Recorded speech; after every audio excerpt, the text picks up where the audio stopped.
Hi guys, welcome back to another episode of Salt and Light. My name's Kev and I'm building a 47 foot Dudley Dix design catamaran here in Japan. Well, this week was exciting because we had all of the stainless steel metalwork delivered. So the rudder posts, the tiller arms, the collar for the rudder post, the P-bracket, and also the thimbles for the chain plate. It's very exciting. The guys here in Toyama have done an absolute fantastic job in manufacturing these parts.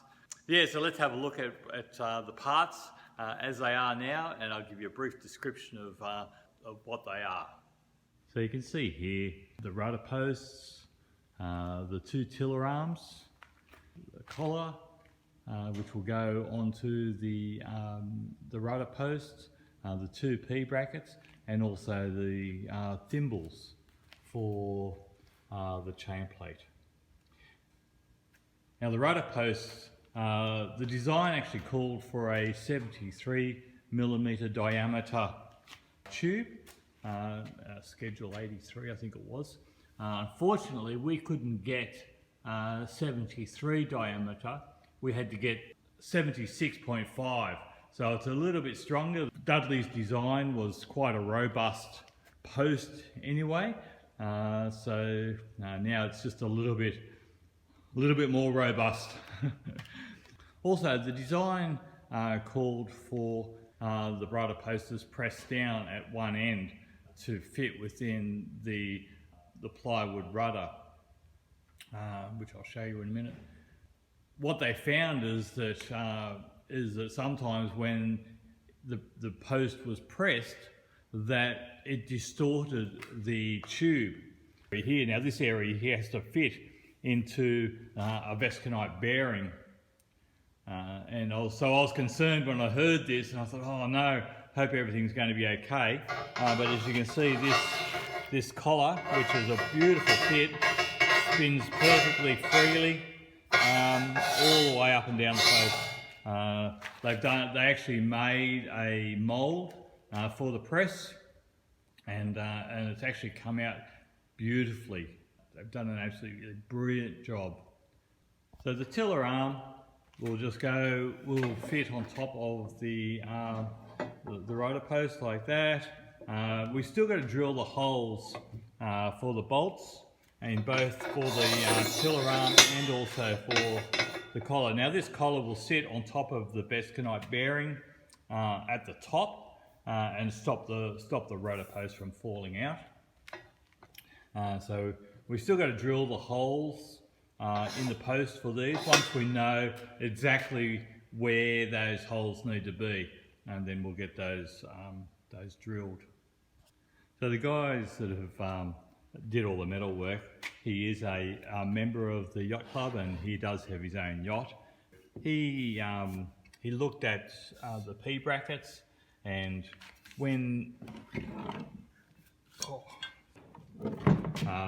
so he's I've had the bearings, I bought the bearings and cutlass bearings, and he's fitted a small ring which will hold the bearing in place, and also a little Allen screw to hold that ring into place, and also another Allen screw in the bottom as an extra precaution to hold the cutlass bearing in place.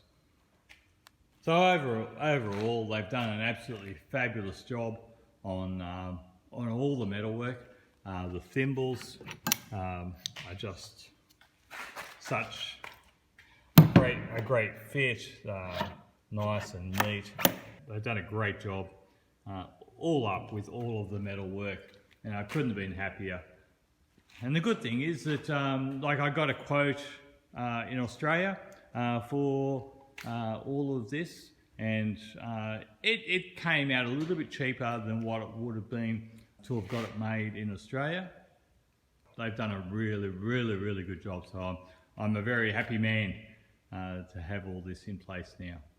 So this is the plywood, or half of the plywood rudder that came with the kit. Now this was designed The cutout here was designed for a 73mm post that would have had a wedge cut out of it, pressed together, then welded, which would have meant that the section down here is still around about 73mm. Now we have gone with the pressed option.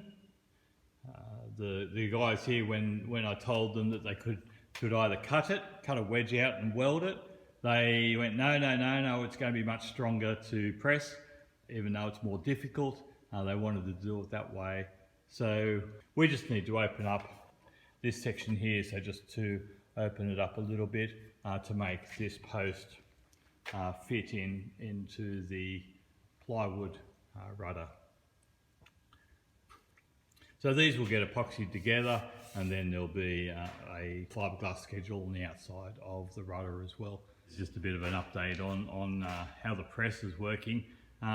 Unfortunately, these jacks, they're only 750 kilos, and I'm just not quite getting enough pressure with them, and the handles tend to bend when I'm trying to tighten them up. So I've purchased 4 2-ton bottle jacks, which I will use in place of these jacks. I'll still use these 2 outside ones to lift the press up and down, the beam up and down, but I will also have a bottle jack in this area as well, just to get a bit more pressure, so I can get better joints as I'm joining the plywood together. Now the project is moving along quite nicely. I have been filming as I've been going along, bits and pieces, and it's a bit tricky, with me mostly here by myself. So some things move a little bit slower. So the situation at home is a little bit more difficult at the moment, which is where I do all my editing. I'm not going to be able to do weekly videos as much as I'd like to. I will try and get a video out every 2 to 3 weeks, so that you can stay up to date with how the project is going and where I'm at. Stay with us, and thanks for watching. I really appreciate it. Please leave a comment. I'm more than happy to hear from you. Yeah, we'll see you in the next episode.